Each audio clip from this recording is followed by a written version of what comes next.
Farce décevante et indésirable. Un Christ mort ne sert à rien. C'est aussi pourquoi l'apôtre Paul dit dans les Corinthiens que si Christ n'est pas ressuscité, notre foi est totalement et absolument vaine, inutile. Le christianisme s'effondre ou subsiste en fonction de ce fait. Le Christ est-il mort ou vivant? La vérité déterminera le sens de notre foi et de notre vie. La réponse de lui, jusqu'à ce moment-là, inconnu du chemin, a sûrement commencé à les placer un peu.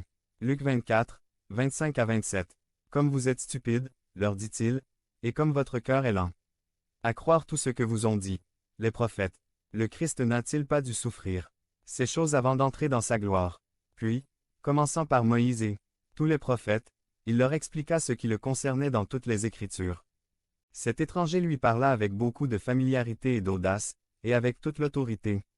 Mais malgré cela ils ne le reconnurent pas. Il a parlé à leur cœur incrédule, leur montrant, dans toute l'Écriture la loi et les prophètes tout ce qu'elle disait de lui, qu'il était et est le Christ suprême, le Christ vivant. Un peu plus tard, lorsqu'ils arrivèrent au village où ils allaient et s'assirent à table avec sept inconnus, ils purent enfin comprendre à qui il parlait pendant tout ce temps et ils comprirent qu'il n'y avait aucune raison de continuer à être tristes, et se cacher, mais maintenant, puisque Jésus-Christ était vivant, les choses seraient différentes. Ils dirent, notre cœur n'a-t-il pas brûlé pendant qu'il nous parlait sur la route et nous expliquait les Écritures. Point. Luc 24, 32. Cette flamme brûlante d'. Espérance réelle et éternelle avait été ravivée parce qu'ils avaient vu Jésus de Nazareth, plein de vie et que tout avait désormais un sens. Parce qu'un Christ vivant change toutes choses.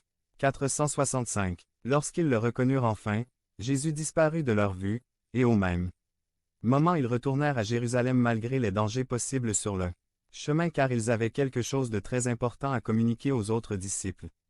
Point. Quand ils arrivèrent là où étaient les autres, ils le leur dirent et dirent.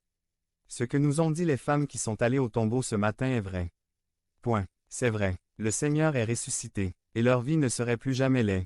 Même parce qu'un Christ vivant change toutes choses. La réalité de la résurrection du Christ est l'un des principaux piliers du christianisme. Cette réalité donne un sens à tout ce que nous croyons et vivons. Si le Christ n'était pas vraiment ressuscité, toute la passion et la mort de Jésus-Christ ne sont rien d'autre que la mort d'un pauvre qui s'est sacrifié en vain pour rien. Mais l'Église du Christ s'est attachée à cette réalité historique et a fait confiance au Christ suprême qui, le troisième jour, est ressuscité des morts et vit éternellement. Et est notre souverain sacrificateur.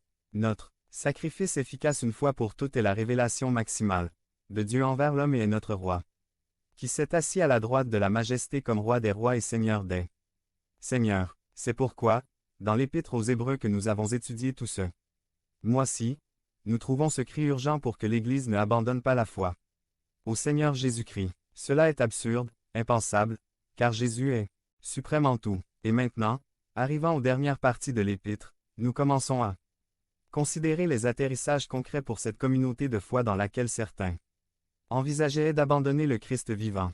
En particulier, le chapitre 10 versets 19 à 20 nous dit. C'est pourquoi, frères, par le sang de Jésus, nous avons toute liberté d'entrer dans le Saint des Saints.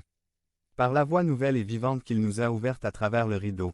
C'est à travers son corps, ce qui était inaccessible, ce qui était interdit, ce qui n'était pas possible. Le sacrifice de Jésus l'a rendu possible. Cela nous donne une liberté totale pour entrer dans le lieu le plus impensable, le Saint des Saints, le lieu où seul un homme peut entrer une fois par an, mais pas avant de s'être purifié de ses propres péchés.